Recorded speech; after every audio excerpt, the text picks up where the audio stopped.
Hi everybody, Hello, I'm Wendy, I'm Dave, and we are the directors of Mandate 25. which is part of FireKeepers International. Absolutely, and we're going to explain that in a little further detail, especially we want to talk about our project in Uganda Yes, that's going to be in this awesome. video, yes. But to get started, let's talk about what are the projects within FireKeepers. We have Back to Our Roots. Back to our roots. Yes, and Back to Our Roots, FireKeepers International is committed to helping preserve First Nations life skills through public education and efforts to revitalize and safeguard Indigenous traditions. This includes, but is not limited to, teaching heritage life skills, natural medicine and foraging, living and surviving off the land, sustainable food production, and more. Yes. They're also involved with cultural bridge building, reaching out to connect Indigenous peoples to one another, overcoming old tribal animosities and wounds of the past, and to non-Indigenous people groups across Turtle Island, which is the U.S., and beyond. We desire to share the beauty of our Indigenous culture, traditions, stories, knowledge, resources, and goodwill. And I might add, they've done a tremendous job helping me to discover my Indigenous roots. Yeah, that's awesome. It's been really, really fun to explore, and I very much appreciate for them building that bridge for me as well.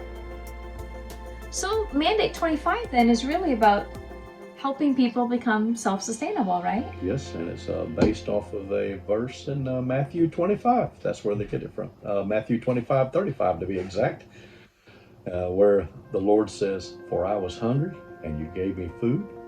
I was thirsty, and you gave me drink, and I was a stranger, and you took me in." Awesome. Oh man, it's awesome. So why are we different than other non-for-profit organizations? Because there's a lot of them out there doing a lot of good. So what sets us apart? Oh, good question. Good question. I want to first talk about what has been done. What are the things that other non-for-profits have already been doing?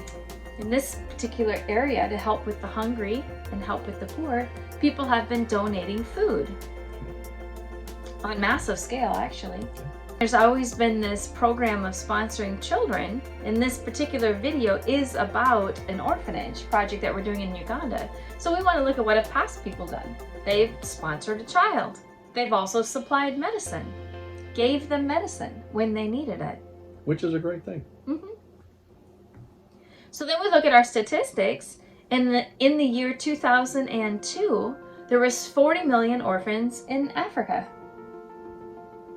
But by the time we get to 2023, we have 52 million orphans. That's a lot. It's a lot. So I'm taking a look at the things that have been done and have they been effective? Because we're actually in a worse situation than we were before. I believe this problem exists because 400 women are dying every single day from malnutrition-related diseases. The caregivers. The caregivers. Yeah. So if 400 moms die every single day, that's creating more and more orphans. One time, remember that day we ran into a woman, she was sitting underneath a moringa tree and she was suffering from scurvy, and we said, the solution is right above your head. I remember it. It's awesome. Yeah, the leaves are rich in vitamin C. I mean, One of the moringa has greatest- like, Scurvy or not, and that's an awesome tree. yeah, it has like 96 different micronutrients, all the things that her body really needed to build her immune system, but she sat underneath it having no clue what was available right above her. Just a gift.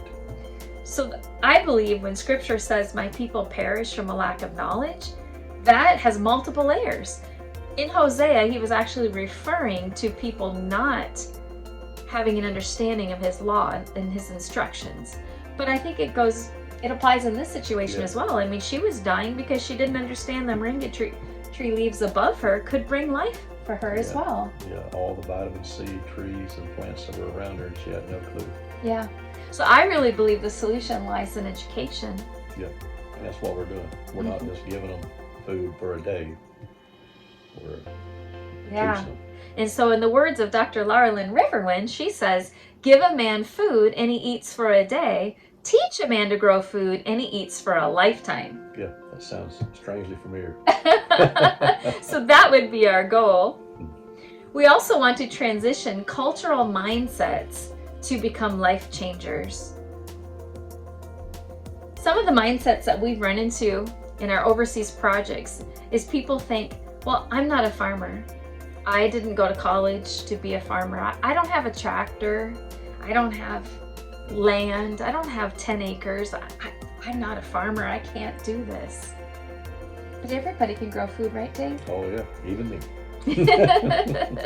Even if you have to have an indoor garden or one on your Right, roof, very there's small always a piece of way.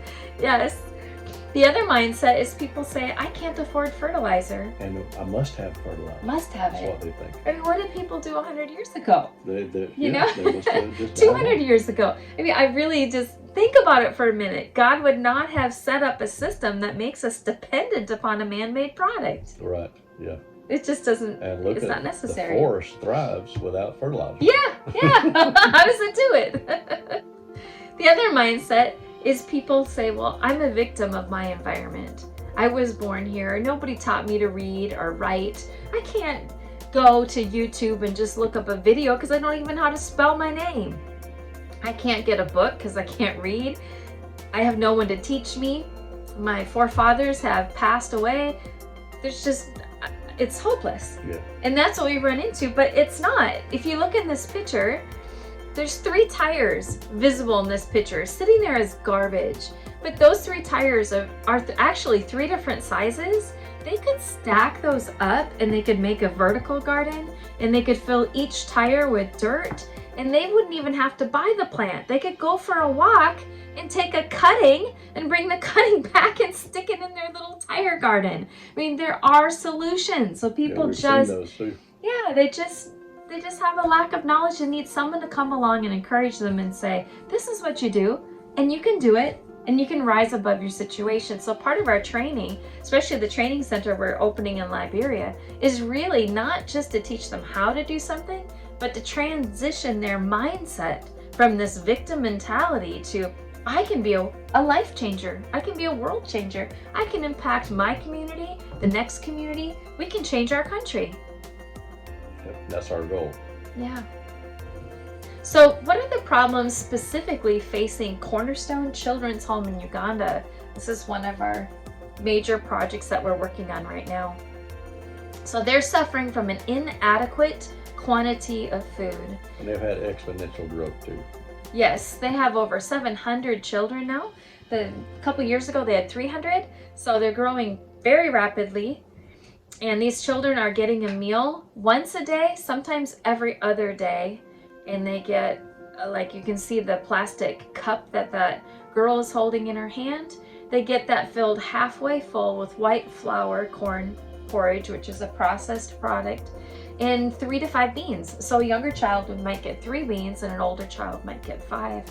But that's it. It's just not enough in their quantity. They also don't have enough variety of food. So this is what they're eating, right? White flour, corn, porridge, and 3 to 5 beans. Where are the greens? Which leaves them lacking in nutrition. Yeah. You know, green plants have 20,000 plant chemicals. Each plant might have up to 8,000. So if you just have a little bit of variety, you can get up to those 20,000 plant chemicals. That's phytochemicals, antioxidants, things like that your immune system needs. So without that, the immune system just doesn't have what it takes to get the job done. So they're lacking that variety. No greens, no vegetables, not a variety of whole grains or anything, the fats or anything else. So as a result, every day they have sickness and disease as part of everyday life, and they actually think it's normal. Yeah. They think that's what everybody deals with, that you're just always sick and it's part of your life. Just very sad. They also have issues with HIV, and I just pulled up this picture because this is Sandor Katz. He had HIV and he was dying of HIV. He had left this is his own personal testimony, but he had left his job, but he still had enough energy and vitality that he thought, my parents, they're Jewish and they used to make raw sauerkraut for their deli in New York. I want to see if I can learn how to make that. So he made it, and he started really getting into fermentation. He started eating more and more fermented foods. Pretty soon, pretty large percentage of his diet was fermented food. Well, lo and behold, he started getting better. And you can never say that he's cured of it, but he has no symptoms. His blood work is beautiful. That's good enough. Yeah, and so it just goes to show that a lot can be done if we can teach these things. So that's one of the things they're missing is fermentation and the benefits that it brings for your health. They also have really high costs for medicine and medical care. So instead of getting their chemicals from the plants, because actually our medicine, a lot of the chemicals are derived from plants, right? I think, where's aspirin from? Right, thanks. From the willow tree, yeah, exactly. So instead of eating the plants, they're spending all kinds of money on medicine. So that's one thing we want to help them. I mean, yes, sometimes they need the medicine, but if they can eat more plants, they won't need the medicine as often. Right. They also have really high fuel costs. If you look at those pots, it takes 4 men to move those pots when they're full of food. And, if they're cooking beans, that's 2 hours of cooking fuel. And they said that's really hard for them financially to purchase that. And especially with the sustainable economical goals that we have today, the cost of coal is going up. They really want people to use gas, which is even more expensive for them. So this is an issue that they have to try to figure out a solution for. And then they don't have enough money left over to pay their staff. This is a picture of their staff. They have 35 staff in all. Most of them go without pay, sometimes 1 to 2 months before they're able to get a paycheck. Wow. Very dedicated people. They also have inadequate latrines. Latrines is a term they use over there for a bathroom. This is a picture of their 4 stalls. They have 700 children and 4 stalls. Yeah, do the math. Do the math. Yeah. And look at these stalls. There's no privacy. So when the children were little, it wasn't a problem. Now they're older, they're becoming teenagers. Stuff, yeah. And this is not just a place for you to go and relieve yourself. This is where they take their baths as well. So it's double function. Not only is 4 bathrooms severely inadequate, but it's also serving as the bathhouse. So people are having to come in there to bathe in addition, and there's no privacy for the girls at all. So this bathroom situation really needs to be corrected. Our goals for bringing lasting change for Cornerstone. You ready? We want to provide self-sustainability. The formula for that is to increase their income and decrease their expenses. Sound like a workable plan? It sounds like it's something that'll work. It's a much better idea than just giving them stuff, isn't it? So our first step is we are going to take Betty, who is the program director. Her and her husband, Rogers, started the orphanage. She's going to go along with Moses and Stephen, who are staff members of Cornerstone. Those 3 are going to go to Kenya, and they're going to attend a 30-day intensive training for learning organic gardening, nutrition education, natural medicine, and income generation. Happens to be the training center that I used to work at and be an instructor at. And Dave actually went through the program. We've been over there together several times. We initially went to teach fermentation. This is a picture of them inside at the Thrive for Good Training Center. In the middle there, the green shirt is Joyce. She's one of their main teachers. We just love Joyce. She's awesome. But that's inside their seedling nursery. And Betty, Moses, and Stephen can't wait. They start this coming Monday. They're so excited to go over there and get trained so they can learn how to grow their own food and understand the issues of nutrition. Another goal is that we're going to purchase land. We're excited. Recently we were blessed with the funds to purchase 4 acres of land that they'll be able to use to grow their own food, which will be amazing. Growing their own food will help them be independent of needing other people to donate to them as much, and we're excited to see that off and running. They can also intercrop, so instead of planting only maize, they could plant maize, beans, and squash. Yeah. they can really utilize the space that they're going to But have. just the fact that they're going to be growing greens and getting green nutrition into these children is amazing. And it's so exciting. Yeah. We're so excited that this land is going to be purchased just in the next couple weeks. By the time they finish their training, they'll have the land and they can hit the ground running. They'll be ready to put the work in when they get home. Absolutely. So this summer we are headed on a trip. Not Dave. Oh. Not Dave, a friend of mine, and we're still praying over who all is going to go on the trip. But we are praying to go this summer to this orphanage, and we want to start implementing some things. So this is what we've got in store. Yep. We want the to. tentative plan. Yes. What are we going to do, Dave? Biogas. Ha ha! This will be exciting. Not only do we have make our own biogas here at the home, but we've been trying to get it implemented there, and we found some resources that could really help us get them going. That way there'll be a lot less fuel need, and plus they've got an endless supply of food and fuel for this biogas. Yeah, it was 700 people. We had Rogers actually stay in our home, and I was praying, what is their resource? And I'm thinking they have a lot of hands, so maybe manual labor. But once we showed them our biogas system, and I was able to talk to them about the uses of urine and number 2, we call it liquid gold and solid gold. They're valuable resources and what you can do with them. And all of a sudden he just exclaims, I have 700 people peeing and pooping. And I was so excited to set this up, and we got overwhelmed at how are we going to do this by ourselves, and we have found the resources. So that's awesome. We're so excited to see this become a reality. Yeah. So for the income stream, this is quite interesting. We're going to show you a video in just a minute how a person in a totally different area of Africa was actually going to the poor and paying them money for their urine to actually give them an income.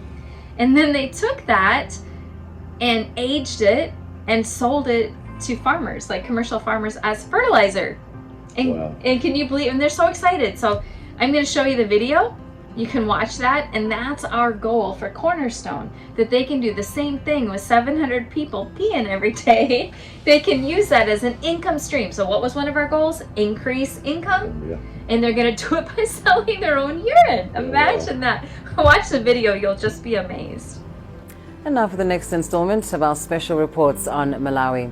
Fertilizer can be a dirty business, and one agriculturalist in the country knows that all too well. He's making fertilizer with human urine. It may sound unappealing, but it is transforming the lives of both farmers and urban residents. Susan Mongeli has that story.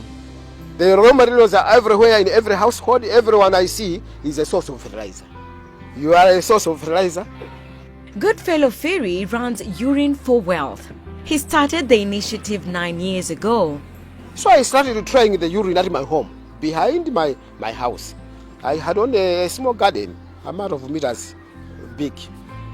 Now I saw that the crops were growing vibrantly, and many people came to see and to test my crops. They couldn't believe that you can eat crops supplied with urine fertilizer. This particular fertilizer is gaining in popularity in the Malawian capital Lilongwe for both farmers and urban residents. If someone brings a container of this size to sell to me, I will buy from that person 1,500 Malawi kwacha. Then when it's processed and packaged and finished product, I will sell to someone 4,000 Malawi kwacha. There's even a urine collection point at the local market now. But why human urine? Fresh urine contains germs. Fresh urine is full of acid. That's why it smells, because it produces ammonia gas. It is not stable.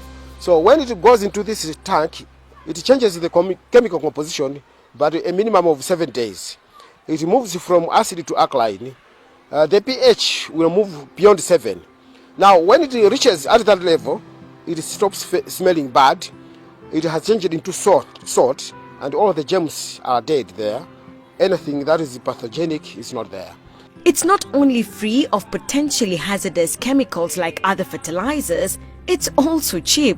Local women use the unique fertilizer to make compost, and the proceeds pay for household expenses. In the villages, farmers are encouraged at the results. So I wanted to to try on the urine product. So I have tried those for about 6 months now, and I've seen that the crops are doing better or are doing good more than the chemicals. The project has won international awards, and government is using the fertilizer in some experimental fields. So it looks like human urine fertilizer is set to stay in Malawi. Susan Mungeli, CGTN in Lilongwe. We're also going to capture biogas for cooking their corn porridge and rice, so it'll be generating cooking fuel. Yeah. So when they do cook rice and corn porridge, they're not going to have to buy wood anymore or charcoal. They can just use what they get from the biogas system. Even if it just cuts down on the amount of wood that they need, that would be a big help. A big help, absolutely. But I don't see any reason. Dave and I have a really small unit. It's just for me and him, you know, Yep. us for us two, and we get 2 hours of cooking fuel every day. Every day. Yeah, it's amazing. The other thing is you can create garden fertilizers as well. So all of these waste products that go into the biogas system, Yeah. in their case it's just going to be human manure, but it breaks down in a process of fermentation that makes it more nutrient dense than even compost tea would be. Yeah. Then they can use that. So yeah, To the water whole the gardens. biogas not only gives off usable fuel gas, but it also provides fertilizer, an incredible fertilizer for the garden. So Absolutely, and you dilute it 1 to 10, so it goes a long way. goes a long ways. We also want to create large-scale sprouting system for beans. So instead of spending 2 hours to cook beans and a lot of the nutrition going into the cooking water, we're going to try to find varieties of peas, garbanzos, mung beans, types that can be sprouted and eaten raw. So we'll help them discover those, teach them how to sprout, we'll teach them about sprouting, how it increases the nutrition exponentially. Even just the fiber increases by 153%. So they'll get a lot more nutrition for the amount of beans that they're eating. No fuel costs, so they could actually give them more beans Yeah. for the same. So I want to figure out how we can actually make these. We're actually thinking of maybe like bunk beds that have several different trays that we can put screening on and the beans are on, and we can rinse them. And so that's our design, is to actually, That's a big deal It's our for them to project to get figure it beans out. in their life without them having to be cooked till they're soft and stuff. Pretty cool. yeah, and it's a great solution. You know, that's a solution I don't know of any other orphanage doing, sprouting their Wow. beans. Yeah. We're also going to teach them how to make and use vinegar and all the health benefits of vinegar. They're actually, a lot of them don't even know what vinegar is. Yeah. So we're going to teach about it, teach them how to make it. We can actually teach them to make tinctures for children using the vinegar. Lots of internal and external uses. Yeah. We also want to teach natural medicine for their specific illnesses. Yeah. So because I used to teach right there in Kenya, I actually have books on the medicinal plants available to them. And then we can match that up with what are the illnesses that they're experiencing on a regular basis. And we can actually try to create recipes for tinctures for those. Wow. Just to try to help supplement. Not that we're trying to treat or cure anything, we're not doing that. But if we can help them with whatever little bit of preventative medicine we can, that would be great. We also want to teach, I would like to teach the children some Hebrew dance. I think that would be really fun for them. Cornerstone will become a model that can be duplicated over and over again. Yeah. Instead of, because how many orphanages can we sit and give and give and give and give, right? And it wasn't producing results. We saw the numbers just keep climbing. So we want to create sustainable things where we teach about nutrition. And, you know, even they have a private school there, and we could implement a curriculum in the private school as well, that the families that are attending there can learn the same gardening and nutrition and all of these things, so they don't perish from a lack of knowledge anymore, and we can duplicate this over and over again. So how can you help? Yay. Yay! How can you be involved? Because I'm sure you're so excited right now. You want to say, what can we do? What can we do? Can we help hold your arms up? Yes, you can. We actually could use volunteers. There's all kinds of stuff we could use. But I would say number one, go to FireKeepers International's website, sign up for the newsletter. That way you'll stay informed. You'll hear about our local events. You can come and attend those, because we do things locally as well. We're trying to help people everywhere. You know, so you can sign up. You can also, well, pretty soon we're going to be launching a coffee subscription. Yeah. So all you have to do is change brands, Yeah. And then the For those that are drinking coffee right Yeah. now. Like me. Yeah, or giving the gift of coffee. Yeah. Either way, just by doing that, the proceeds from the coffee will go to support these projects that we're doing. Because even though we're teaching people to be self-sustainable, and once they're self-sustainable, they don't need our help anymore. Yeah, but that means we're going to go on to another project Yeah. and help the next place. So we need ongoing support, so that we can continue to go and light a fire under these impoverished regions of the world and cause tremendous change And to happen. we realize that a lot of people can't go like we have done and Mm-hmm. stuff, but they can help others go, which is a huge deal. A huge deal. Yeah. Yes. And it means the world to us. And like I've always said, Mm-hmm. we were like us were born in, had no say in being born in America in this affluent Yeah. country, blessed. And I think the Lord wants us to help others, which He says over and over again, not to just hoard things up for ourselves, but Yeah. to consider the poor, as He Yeah. says over and over. And if you continue in Matthew 25, He says, if you've done this to the least of these, Yeah. you've done it unto me. Yeah, when did we do these things to you? When you did it to others. Yeah. Yeah, and to the least of these. Liberia, for example, feels like a forgotten nation. They had civil war for so long, and non-for-profits left, and they Yeah. and even the area that we're working in, where the training center is, 40 miles up to the training center, the road is washed out 6 months out of the year, and they're trapped where they are. Yeah. They can't read or write, and the people who live in the cities Yeah, look they're- down on they're them cut like off they're from lower the city, class. Yeah. And so this Yeah. is really, really important what What we're it doing. take us 2-something hours to get down there? Yeah, it It did. was a Yes. long road. Worst So, road I've ever been on. Yeah. So anyway, but nobody likes to ask for donations, but we do need them. Yeah. There's no way around it. We need monthly. The coffee subscription is huge. If we could just sign everybody up for coffee, it would make a huge difference for us in our monthly need that we need to come in every single month. And you're drinking coffee anyway, and our coffee is superior. Yes. And we actually, as bean to cup, we are hands-on the entire process, from knowing who the growers are to being roasted right here in the United States. You get it. It's shipped only 2 days after it's roasted. It's a no-brainer. Everybody wins. Yeah. So sign up for the newsletter so that you'll hear when we're ready to sell our coffee. It's just weeks away, and you'll know how to sign up for that subscription, and that will be awesome. And then if you do want to give just a general donation, you can go to FireKeepersInternational.org, click on donate, and then when you donate, put your amount in and stuff. Make sure you click Mandate 25 if you want to help with the projects that Dave and I are working on ourselves. Anyway, I can see Dave yawning. No. He's getting tired. We've been hard at work, so we better go. Thank you so much. Bye for now. Bye.